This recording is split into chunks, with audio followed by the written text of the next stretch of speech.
In last week's video, we finally got some sunlight onto the landscape. After a few weeks of grey and rainy weather, this was very welcome. And I shot the first sunset of this year. For today's shoot, the weather predictions are even better.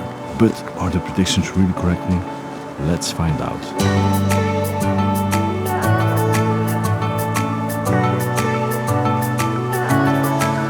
Welcome to the channel, and today I'm in Maasmechelen. I'm shooting in this beautiful park.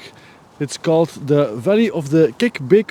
Like you can see, it's overcast. The predictions on the app told me it was gonna be super amazing, almost no clouds, and it's gonna be blue skies, a lot of sun. Unfortunately, weather is a little bit different than I have hoped.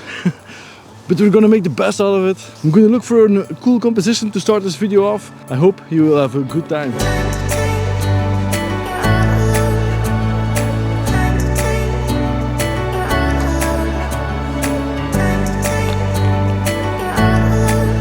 I just found our first composition here, this beautiful tree here. We got a beautiful vantage point from here. The landscape is going into a valley, so in the back it's actually a little bit of a hill that we're seeing behind that tree. The trunks in the front, it looks like they lost their bark. It creates a beautiful contrast between the normal trunk and with the bark around it, and those tree trunks without the bark, so it's like a little bit yellow, and the other normal trunks are like brownish and green. So that's super cool. Although the tree doesn't have leaves anymore, it still looks like a very cool tree. Sadly enough, in the sky is not much going on at this point. Maybe I'm gonna wait a little bit, because here in the distance I see a little bit of light streaks coming through the clouds. I don't know, we have to see. We're just on the side of this path we're walking on. The path is out of frame. Now it looks like the tree is really on a remote place with all the little plants in the foreground and also in the back. I'm using ISO 100, 1/25 of a second, f4.2, because I really want to have that shallow depth of field. I've just changed my settings a little bit because of the light streak that was passing by. It came into the frame. I'm shooting at f6.3 because I want a little bit of a shallow depth of field, not f8 to have everything in focus, but just a little bit of a soft background. You're still gonna see the sky with the light streaks. Shutter speed at 80 of a second at ISO 100. At the moment I was shooting, there was a little bit of backlight, a very soft sunlight onto the tree that lit up the tree trunks without the bark on it. It's like, yeah, it's lighting up a little bit, but it's very soft. The first one for today, it's in. Let's move on and hope the rain will stop. The sky is clearing up a little bit, so that's gonna be amazing when the sun starts to shine.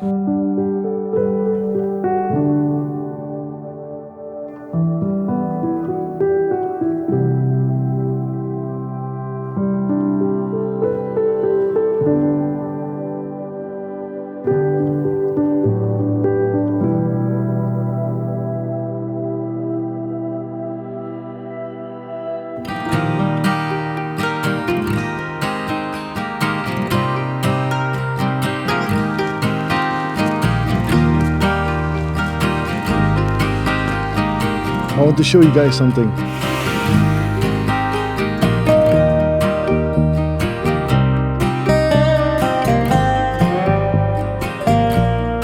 I got the next composition set, but before we're gonna talk about the composition, I want to talk about the Nikon D7200. Maybe you're wondering why I'm still using it in 2023. The reason is because it's the only camera that I have. At this point I don't have the feeling I need to upgrade my camera. I make photos to put in the YouTube videos.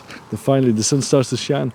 That's nice. And this camera is still a beast. I know the new cameras are better, and also the sensors are a little bit better, but this camera is still good enough if you want to take landscape photos, also portrait photos. The sensor is a 24 megapixel sensor and it has 51 focus points. You can also bracket your photos if you want in this camera. The new cameras have more functions that go automatically, but for me, personally, I don't need it that much. I'm starting to feel the edge where I would switch to a newer camera, but at this point I don't see myself switching soon. So I think I'm gonna shoot this year also with the D7200. I still get messages on YouTube from watchers of my YouTube channel that bought the 7200 camera. They're super happy with it, and it's still a great camera. You cannot buy it new anymore, but you can still find it at second-hand places. If you want to buy a camera with this specs new, is gonna cost you around €1,000 or $1,000, and refurbished is gonna maybe cost you 500. So that's way less if you want to have a better camera. So that's the reason why I'm still using my camera. Now we're gonna talk about the image that we're gonna shoot. Finally! I've put my Tamron 70 to 300mm on the body because I'm shooting way across the pond here, almost on the edge of the other side of this pond. There's a small island with a small birch tree, a very young small birch tree on it. On the right side of that small birch tree, there are some little trees or plants without any leaves on it. It's so cool because it's like a very small island in this lake. And in the back of this image we got some pine trees that creates for a nice backdrop of this image. And with the sunlight shining now onto the landscape, we got like a very yellow hue in this picture because it's almost shining into the lens. I'm trying to make this like a little bit of a minimalist photo. I think I'm gonna crop it to a square picture because on the sides of this image we got a little bit of water. At this point I don't think it's very necessary to have that in the picture. I shot this picture at f8. Our shutter speed is at 200 at ISO 100.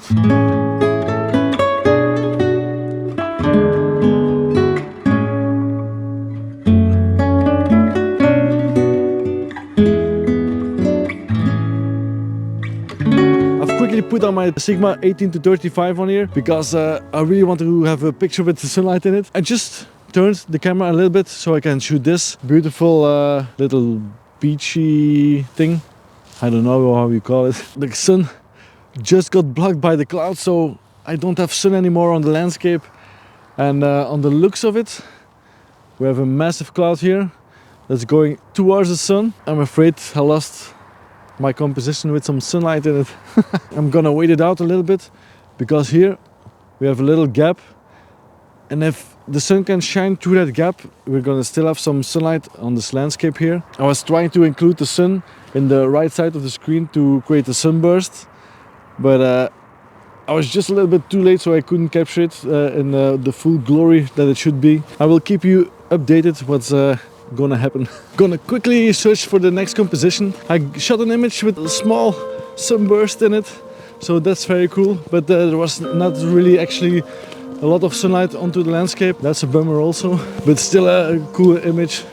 This place is super cool. Here's the image. Let me know what you think about it.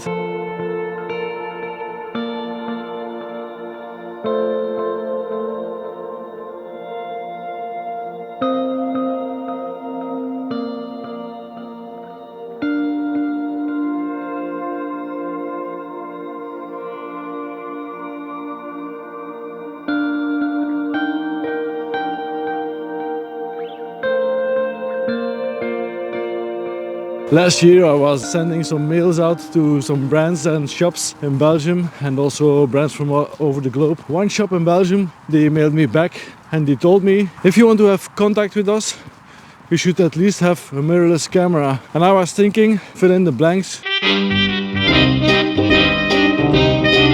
That really got me thinking, like, why should you have a mirrorless camera to be in contact with the shop? In my mind they're telling me, like, you suck if you don't have a mirrorless camera. But it's all about the person shooting the image.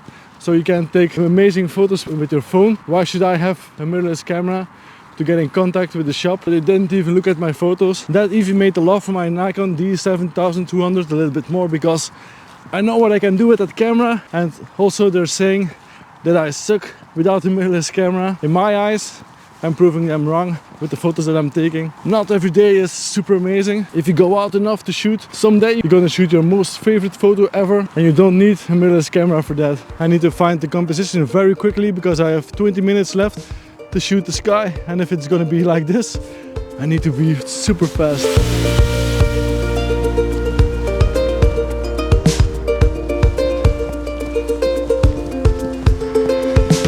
Oh man, I'm hot. First I was super close to the water because I was like, I want to use the water into my picture to shoot the last image of this evening and hope the sky will be on fire. There will be some color on the clouds, but the clouds actually are disappearing softly, so I don't think we have to expect any colors in the sky because the sunset is over there. But I'm shooting those trees here because the last light of the day is lighting up the trunks of the trees, and it's super beautiful. It's very soft. It has something in the picture.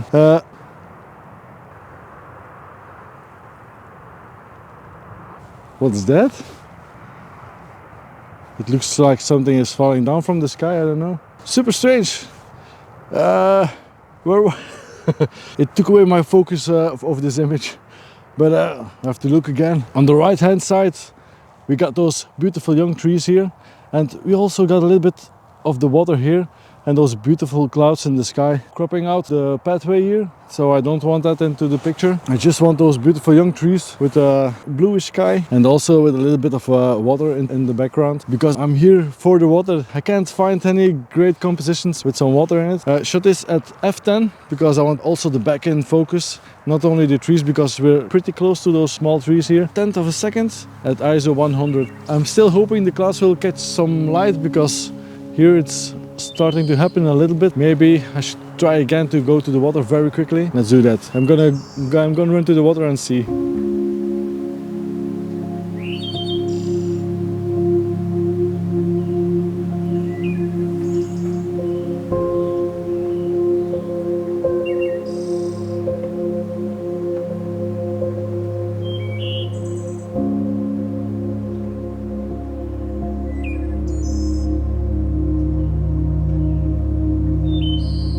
I just shot the last evening photo.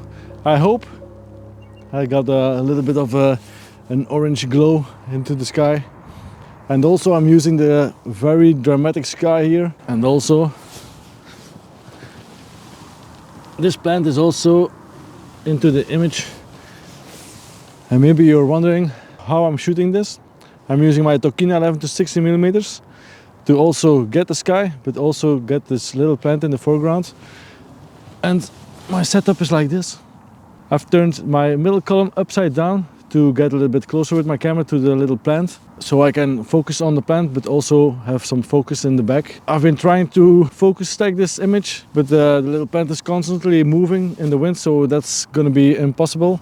Now I'm shooting this at f13 in the hope the plant is in focus, but also the background, so my focus is now in the middle of the water. Because to focus stack this image, it would be better if I can focus on the plant, focus in the water, focus on the trees in the back, to have 3 different focus points, or more focus points to get everything in focus. With the movement, it's going to be impossible to have a beautiful stitched image in Photoshop. That's why I'm just trying to use the f13 to have the plant in focus and also the background. But slowly but sure, it's getting dark. It was a little bit hectic on the end of the shoot, but it's all okay. I'm certainly going to come back to this place to shoot it once again. Like I already told you a few times, shooting at f13. The last shutter speed was 2 of a second at ISO 100 with the camera upside down. Not really upside down, but with the column upside down.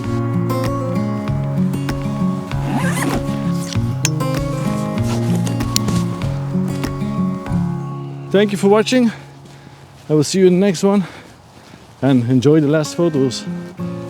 Bye bye.